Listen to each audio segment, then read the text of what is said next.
Hello students, ये आपकी class 8 के लिए साइंस की क्लास है। हमने अपने लास्ट लेक्चर में अपने लास्ट में replacement of nutrition in the soil को स्टडी कर लिया था। ठीक है, अब यहाँ से देखेंगे a natural method of to restore soil fertility. Fertility means उर्वरकता या उर्वरक क्षमता, या मीन्स कह सकते हो उगाने की क्षमता। ठीक है, या उगाने की क्षमता। ठीक है, the fertility of soil is restored naturally by adopting the following method. ठीक है, सॉइल की उगाने की क्षमता को हम फिर से प्राकृतिक रूप से नीचे दिए गए विधियों द्वारा कर सकते हैं। ठीक है, ठीक, तो पहला पॉइंट है फॉलोइंग मीन्स छोड़कर। ठीक है, या परती। In this method land is left uncultivated for one और मोर सीजन। इस विधि में हम खेत को बिना जुताई का 1 से 2 सीजन के लिए छोड़ देते हैं। ठीक है, इस विधि में हम खेत को 1 से 2 सीजन के लिए बिना जुताई का छोड़ देते हैं। द फैलो लैंड, जो छूटी हुई भूमि रहती है, regains the nutrition by decomposing of remains of plants and animals by the action of microbes. ठीक है, छोड़ी गई जमीन में जो माइक्रोब्स होते हैं, माइक्रोब मीन्स खाद बनाने वाले कीड़े। ठीक है, कह सकते हैं ना खाद बनाने या जीवा। ठीक है, तो छोड़ी गई जमीन में खाद बनाने वाले जो कीड़े होते हैं वो पौधे और जानवरों को का अपघटन करके उनको किसमें खाद में बदल देते हैं, जिससे उसमें क्या होता है ना, उसमें क्या है फिर से न्यूट्रिशन पोषक तत्व तो आ जाते हैं। ठीक है, ठीक है, आपने सुना होगा कि खेत में पत्तियां डली हुई तो खाद में बदल जाती है। कैसे बदल जाती है? ये कीड़े होते हैं ना, ये उसी को खाते हैं। ठीक है, point number 2 crop rotation means फसल चक्र।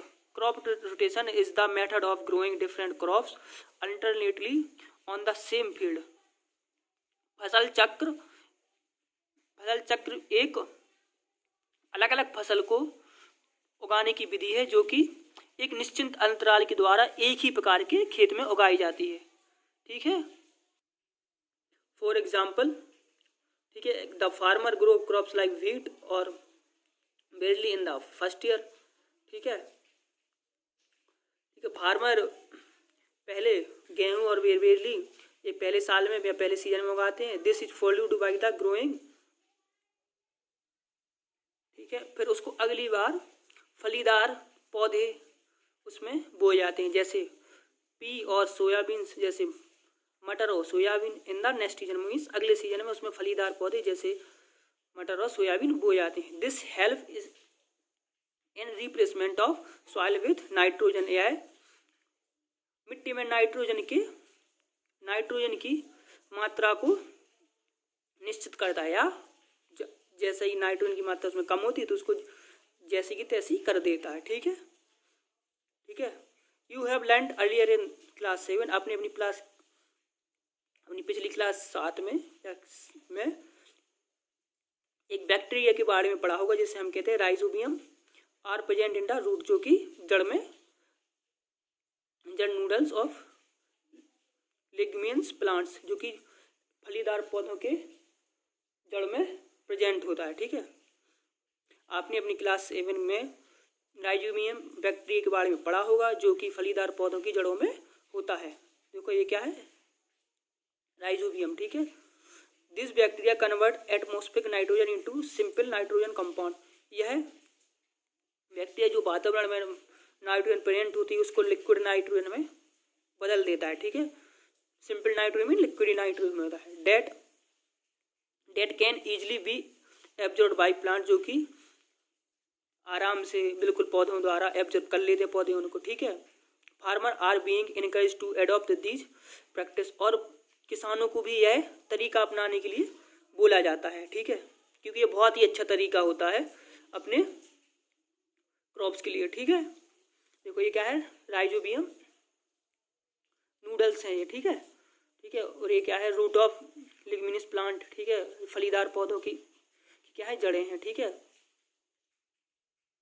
अब ये है मिक्स्ड क्रॉप। ठीक, मिश्रित फसलें। In this method 2 or more crops are grown together in the same field इस विधि में हम 2 और 2 से अधिक फसलों को एक ही साथ एक ही खेत में बो देते हैं, ठीक है।